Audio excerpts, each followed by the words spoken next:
பாலசுப்பிரமணியர் அருளால் ஆன்மீக அன்பர்கள், நேயர்கள், ஜோதிட அன்பர்கள் அனைவருக்கும் அன்பான வணக்கங்கள். நான் உங்கள் வாழ்க வளமுடன் ஜோதிடர் ஸ்ரீ குரு சுந்தர வடிவேல். இப்போ பார்த்தீங்கன்னா 2025 நடக்க இருக்கிற தமிழ் புத்தாண்டு எப்படி இருக்குது, என்னென்ன விசேஷங்கள் இருக்குது, ஒவ்வொரு ராசிக்கும் எப்படி இருக்கும், என்ன செய்யலாம், என்ன செய்யக்கூடாது, என்ன விதமான வழிபாடுகள் செய்யணும், ஒவ்வொரு நட்சத்திரங்களுக்கும் என்ன விதமான பலன்கள் இருக்குது, இந்த ஆண்டு முழுவதும் இருக்கக்கூடிய கிரக பெயர்ச்சிகளால் ஏற்படக்கூடிய மாற்றங்கள் என்ன, வளர்ச்சி எப்படி இருக்கும், குடும்ப வாழ்க்கை எப்படி இருக்கும், சுப நிகழ்ச்சிகள் எப்படி இருக்கும், வீடு, வண்டி, வாகனம் மற்றும் அசையும் மற்றும் அசையா சொத்துக்கள் யாருக்கு அமையும், குழந்தை பாக்கியம் யாருக்கு கிடைக்கும் அப்படிங்கும் பல்வேறு விஷயங்களை பற்றி இந்த ஒரு வருடம் இருக்கக்கூடிய மொத்த பலனையும் நம்ம இந்த வீடியோ மூலமா பார்க்க இருக்கிறோம். இப்போ இந்த விசுவாவசு வருடம் தமிழ் புத்தாண்டுகளில் 60 வருடங்களில் 39வது வருடம் தான் இந்த வருடம். இந்த வருடம் இந்த ஆண்டு பிறக்குது. இந்த வருடத்தில் பிறக்கும் குழந்தைகள் தைரியமாக குழந்தைகளாகவும், எல்லோரையும் அனுசரித்து தெரியக்கூடிய குழந்தைகளாகவும், பண்புள்ள குழந்தைகளாகவும், அது மட்டும் இல்லாமல் தர்ம காரியங்கள், புண்ணிய காரியங்கள் ஈடுபடக்கூடிய குழந்தைகளாகவும் பிறப்பார்கள் அப்படிங்கிறது சித்தர் பாடல்களில் உள்ள ஒரு அமைப்பு. அது மட்டும் இல்லாமல் தன் மகனை சான்றோன் என கேட்ட தாய் அப்படிங்கிறது மாதிரி அந்த குழந்தைகள் பெற்றோருக்கு பெருமை சேர்ப்பார்கள் அப்படிங்கிற ஒரு விஷயமும் இருக்குது. இப்போ இந்த வருடத்தில் இந்த வருட பிறப்பின் அடிப்படையில் சூரியன் அப்படிங்கிற ஒரு ராஜாவாகவும் மந்திரியாகவும் இருக்கிறதுனால அரசியல் மாற்றங்கள், அதிகாரம் சார்ந்த மாற்றங்கள் அப்படிங்கிற ஒரு விஷயம் நடக்க இருக்குது. அதையும் தாண்டி மழை பொழிவு அப்படிங்கிறது ரொம்ப அதீதமாக இருக்குது. விவசாயம் செழிக்கும், தானிய உற்பத்திகள் அதிகரிக்கும். அடுத்து பார்த்தீங்கன்னா மக்கள் செழிப்பமடைவார்கள். வருமானத்தை விட செலவு கம்மியாக இருக்கும், சேமிப்பு அதிகரிக்கும், தங்கம், வெள்ளி, ஆபரணங்கள் வாங்கக்கூடிய தன்மை ஏற்படுது. அது இல்லாமல் பார்த்தீங்கன்னா இந்த காலகட்டத்தில் பசுக்கள் உற்பத்தி அப்படிங்கிற ஒரு விஷயம் ரொம்ப நல்லா இருக்குது. அடுத்து பார்த்தீங்கன்னா மக்கள் மீது வரி அப்படிங்கிற ஒரு விஷயம் அதிகரிக்கக்கூடிய சூழ்நிலை அப்படிங்கிறதும் இருக்குது. ஆக மொத்தத்தில் இந்த விசுவாவசு வருடம் அப்படிங்கிறது மற்ற வருடங்களை விட இந்த வருடத்தில் மக்களின் வளர்ச்சி அப்படிங்கிறது நல்லா இருக்கு. திரைப்படத்துறை ரொம்ப நல்லா இருக்கு. பெண்களுக்கான வளர்ச்சி, பெண்களுக்கான திட்டங்கள் அப்படிங்கிற ஒரு விஷயத்தை அரசாங்கங்கள் அதற்கான முக்கியத்துவம் கொடுக்க இருக்கிறாங்க. அந்த வகையில் அவங்களோட தனி முன்னேற்றம் அப்படிங்கிறது இந்த காலகட்டத்தில், இந்த வருடத்தில் ரொம்ப அதிகமாக இருக்கக்கூடிய அமைப்பு இருக்கு. குறிப்பாக எல்லார் குடும்பங்களிலும் சுப நிகழ்ச்சிகள் நடக்கக்கூடிய ஒரு தன்மை, திருமண பாக்கியங்கள் கைகூடக்கூடிய ஒரு அமைப்பு, குழந்தை பாக்கியங்கள் கிடைக்கக்கூடிய அமைப்பு, கோவில் வழிபாடுகள், தர்ம காரியங்கள், புண்ணிய காரியங்களில் மக்கள் ஈடுபடக்கூடிய ஒரு தன்மை அப்படிங்கிறதெல்லாம் ரொம்ப மிக சிறப்பாக இருக்கக்கூடிய இந்த விசுவாவசு வருடத்தில் உங்கள் ராசிக்கு எப்படி இருக்கும் அப்படிங்கிறத இப்ப பார்ப்போம். பரணி நட்சத்திரம் கலகலப்பாக இருக்கக்கூடிய மட்டுமில்லாது ஆடம்பர வாழ்க்கை அப்படிங்கிற ஒரு விஷயத்தை விரும்பக்கூடிய ஒரு தன்மையும், அதே போல கலை இலக்கியம் சார்ந்த ஆர்வம் உடைய அமைப்பும் கொண்ட உங்களுக்கு இனிப்பு, சுவை, உணர்வு அப்படிங்கிறது அதிகமாக இருக்கக்கூடிய ஒரு அமைப்பு இருக்கு.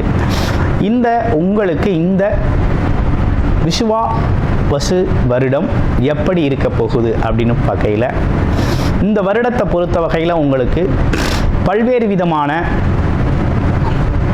ஆசைகள், எண்ணங்கள் அப்படிங்கிற விஷயம்லாம், நீண்ட நாள் ஆசைகள்லாம் நிறைவேறக்கூடிய வகையில் அமைஞ்சிருக்கு. அது மட்டும் இல்லைங்க, நல்ல பொருளாதார முன்னேற்றம், அதே போல் வெளிநாடு, வெளியூர் யோகம், நீண்ட தூர பயணங்களால் கிடைக்கக்கூடிய லாபங்கள் அப்படின்னு பல்வேறு வகையில் உங்களுக்கு இந்த காலத்தில் சிறப்புக்குரிய வகையில் அமைஞ்சிருக்கு. அதுலேயும் குறிப்பாக பார்க்க போனோம்னா பயணத்தால் மிகப்பெரிய லாபம் அப்படிங்கிற ஒரு விஷயம் ரொம்ப நல்லா இருக்குது. ஆமாம், குறிப்பாக பார்த்தோம்னா நிறைய பேருக்கு இடமாற்றம், வேலையில் தொழில் சார்ந்த மாற்றங்கள் செஞ்சுக்கிறதுக்கு ஒரு நல்ல காலமாக இந்த காலம் அமைஞ்சிருக்கு. பொருளாதாரத்தில் மிகப்பெரிய உயர்வை பெறக்கூடிய மாதமாகவும் எடுத்த முயற்சிகளில் வெற்றி பெறக்கூடிய வருடமாகவும் இந்த வருடம் உங்களுக்கு சிறப்புக்குரிய வகையில் அமைஞ்சிருக்கு. அனைவருக்கும் இனிய புத்தாண்டு நல்வாழ்த்துக்கள். பூமிக்காரகனை ஆட்சி வீடாக கொண்ட மேசராசி அன்பர்களே, உங்களுக்கு இந்த தமிழ் புத்தாண்டு அப்படிங்கிறது எப்படி இருக்க போகுது அப்படின்னா, உங்களுடைய ராசிக்கு 2ஆம் இடம் சொல்லக்கூடிய தனஸ்தானத்தில் இருந்த குரு பகவான் பாக்யாதிபதி, உங்கள் ராசிக்கு பாக்யாதிபதி தனாதிபதியாக இருந்த குரு பகவான் 2ஆம் இடத்துல சஞ்சாரம் செஞ்சுக்கிட்டு இருந்தவர் இந்த வருடம் மே மாதம் 14ஆம் தேதி பார்த்தீங்கன்னா 3ஆம் இடத்துக்கு பெயர்ச்சி ஆகிறார். இது ஒரு கிரக மாற்றம் இந்த வருடத்தில். அடுத்து உங்கள் ராசிக்கு ராகு கேதுக்கள் 12 6ஆம் இடங்களில் இருந்த ராகு கேதுக்கள் பார்த்தீங்கன்னா 11/5க்கு பெயர்ச்சி ஆகுறாங்க. 11ஆம் இடம் 5ஆம் இடம் பெயர்ச்சி அப்படிங்கிறது மே 18ஆம் தேதி நடக்குது. இவ்வருடம் முழுவதுமே பார்த்தீங்கன்னா சனி பகவான் உங்களுடைய ராசிக்கு 12ஆம் இடத்துல 7.5 சனியாக சஞ்சாரம் செய்வார். இதுதான் கிரகநிலை. இந்த கிரகநிலையை சொன்னவுடனே உங்களுக்கு எப்படி இருக்கும் அப்படிங்கிறத நீங்களே ஓரளவு தெரிந்து கொள்ள முடியும். இந்த இப்படிப்பட்ட கிரகச்சூழல் உங்களுக்கு என்னத்தை உருவாக்குதுன்னா மாற்றத்தை தருது. உத்தியோக மாற்றம், தொழில் மாற்றம் அப்படிங்கிற ஒரு விஷயம் உங்களுக்கு ஏற்படக்கூடிய ஒரு தன்மை அப்படிங்கிறது இந்த காலகட்டத்தில் இருக்குது. அடுத்து 2வது, எடுத்த முயற்சிகளில் வெற்றி நடக்குது. பல்வேறு விதமான முயற்சிகளை எடுத்து பார்த்தாச்சு, தடை தாமதம், ஒரு விதமான சோர்வு, நடக்குமா நடக்காதா அப்படிங்கிற ஒரு சந்தேகம், அலைச்சல், இப்படிப்பட்ட விஷயங்களுக்கெல்லாம் தீர்வாக இந்த காலகட்டத்தில் எடுக்கிற முயற்சிகள் தாமதமானாலும் நடக்கும். உறுதியாக நீங்கள் நடக்கும், நம்பி முயற்சி எடுக்கலாம் அப்படிங்கிற ஒரு நல்ல சூழ்நிலை அப்படிங்கிறது இருக்குது. அடுத்து பார்த்தோம்னா திருமண சம்பந்தப்பட்ட விஷயங்கள்லாம் எப்படி இருக்குது அப்படின்னு கேட்குறாங்க. நமக்கு குருபலம் இல்லாவிட்டாலும் வரன் அவங்களுக்கு குருபலம் இருக்குது அப்படின்னா தாராளமாக உங்களுடைய சுய ஜாதகத்தில் என்ன தசாபுத்தி அமைப்பு நடக்குதுன்னு பார்த்து உங்களுக்கான திருமண சுப விசேஷங்களை தாராளமாக இந்த வருஷத்தில் செய்து கொள்ள முடியும். அதாவது வரவுக்கேற்ற செலவு அப்படிங்கிறது கிட்டத்தட்ட இந்த வருஷம் உங்களுக்கு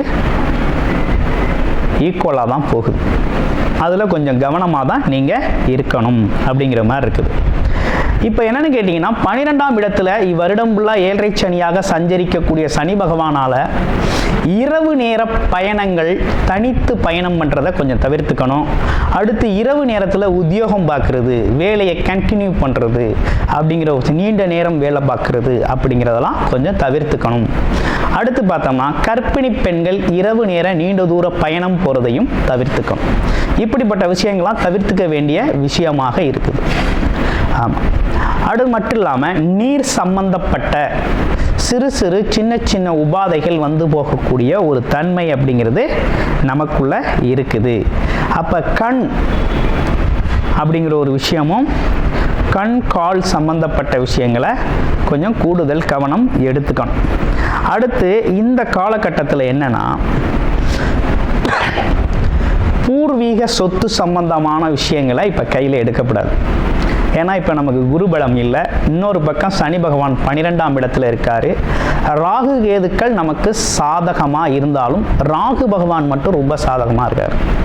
அது எப்படி இருக்கார் அப்படின்னா குருவோட பார்வை 9ஆம் பார்வைன்னு சொல்லக்கூடிய சிறப்பு பார்வையில் சாதகமாக இருக்கிறாரு. அப்போ இந்த காலகட்டத்தில் என்னென்னா வெளியூர் வெளிநாடு பயணங்கள் அப்படிங்கிறது ரொம்ப அதிகமாக இருக்கும். அதுவும் உத்தியோகம் சார்ந்த பயணங்கள் ரொம்ப நல்லா இருக்கக்கூடிய அமைப்பு இருக்குது. கல்வி, உயர்கல்விக்காக போகக்கூடிய ஒரு அமைப்பு அப்படிங்கிறதும் ரொம்ப நல்லா இருக்குது.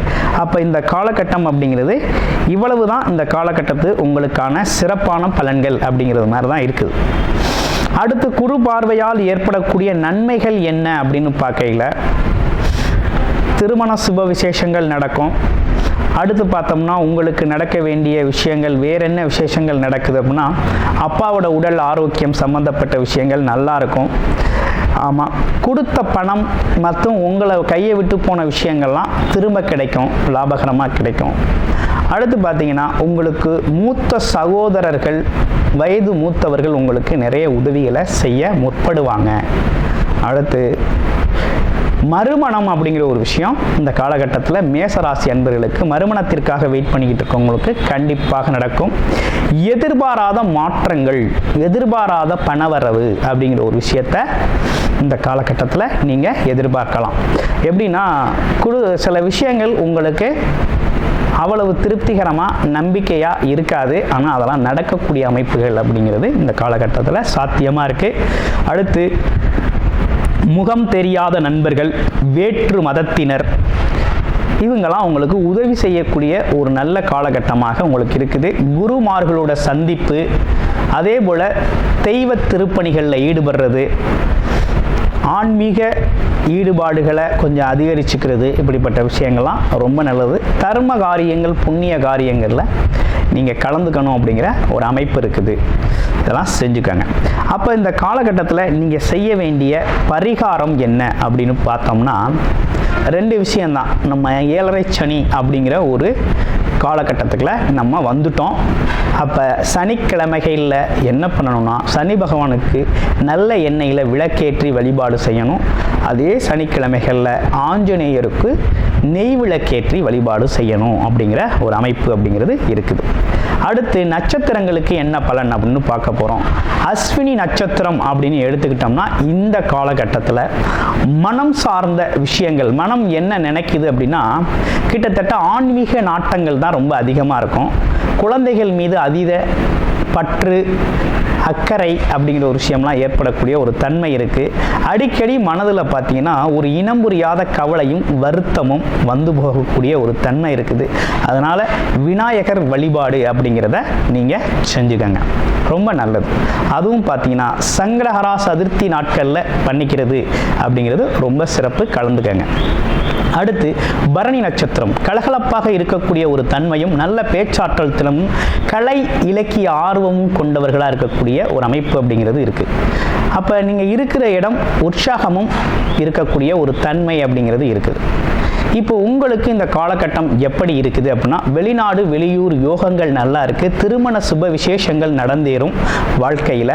அதே போல் பார்த்தீங்கன்னா நினைத்த பொருளை நினைத்த மாதிரி இந்த காலகட்டத்தில் அடையக்கூடிய ஒரு தன்மை அப்படிங்கிறது உருவாகிருக்குது.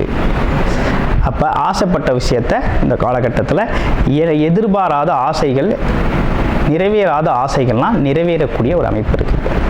அடுத்து பார்த்தீங்கன்னா உத்திரம் நட்சத்திரம். உத்திரம் நட்சத்திரத்துக்கு எப்படி இருக்குது அப்படின்னா உத்திரம் நட்சத்திரத்தை பொறுத்த வகையில் இந்த காலகட்டத்தில் அரசு சார்ந்த காரியங்களில் ஒரு திருப்திகரமான விஷயங்கள் இருக்கும். இடமாற்றம் சம்பந்தப்பட்ட விஷயங்கள் இருக்கும். வேலை மாற்றம், இடமாற்றம், பதவி உயர்வு அப்படிப்பட்ட விஷயங்களை எதிர்பார்க்கலாம். அரசியலில் இருக்கவங்களுக்கு பல்வேறு விதமான மாற்றங்களும் முன்னேற்றங்களும் ஏற்படக்கூடிய ஒரு அமைப்பு அப்படிங்கிறது உருவாகுது. அரசு காரியங்கள் திருப்தியாக முடியும். எதிர்பார்த்த விஷயங்கள் இளைஞர்களுக்கு எப்படி இருக்குது அப்படின்னு பார்க்கல. இளைஞர்களுக்கு பார்த்தீங்கன்னா இந்த காலகட்டத்தில் போட்டித் தேர்வுகளில் ஜெயிக்கக்கூடிய ஒரு அமைப்பு அப்படிங்கிறதும் உருவாயிருக்கு. உங்களை பொறுத்த வகையில் இந்த காலகட்டத்தில் பார்த்தீங்கன்னாக்க நீங்கள் வழிபட வேண்டிய ஒரு தெய்வம் அப்படின்னு எடுத்துக்கிட்டோம்னா இந்த காலகட்டத்தில் பார்த்தோம்னா பிரதோஷ வழிபாடு அப்படிங்கிறத தொடர்ச்சியாக நீங்கள் செஞ்சுக்கிட்டு வந்தீங்கன்னா ரொம்ப சிறப்பாக இருக்கும். நன்றி, வணக்கம், வாழ்த்துக்கள். கூடுதல் தகவலாக நேயர்களின் விருப்பத்திற்கிணங்க நமது ஸ்ரீ பாலசுப்பிரமணியர் ஆலயத்தில் அனைத்து விதமான சகல விதமான தோஷங்களும் நிவர்த்தி அடைய பரிகார பூஜைகள் தொடர்ச்சியாக நடக்க இருக்குது. அது மட்டும் இல்லாமல் திருமண தடை, குழந்தையின்மை, தொழில் முன்னேற்றம், வேலை வாய்ப்பு கிடைத்தல், ராகுகேது தோஷங்கள் நிவர்த்தி அடைய, குலதெய்வ அருள் கிடைக்க, கடன் பிரச்சனை தீர, வாழ்வில் பணம், பொருள், செல்வாக்கு அதிகரிக்க, இப்படிப்பட்ட விஷயங்களுக்காக பல்வேறு விதமான சகல பிரச்சனைகளுக்கும் தீர்வு கிடைக்கும் வகையில் பரிகார பூஜைகள் நமது ஸ்ரீ பாலசுப்பிரமணியர் ஆலயத்தில் நேயர்களின் விருப்பத்தின் பேரில் தொடர்ச்சியாக நடக்கிறதுக்கு உங்களுக்கு விருப்பம் இருக்கும் பட்சத்தில் டிஸ்பிளேல தர நம்பருக்கு கால் பண்ணி உங்களுக்கான பரிகார பூஜைகளை ஸ்ரீ பாலசுப்பிரமணியர் ஆலயத்தில் செய்து கொள்ளலாம். நன்றி, வணக்கம்.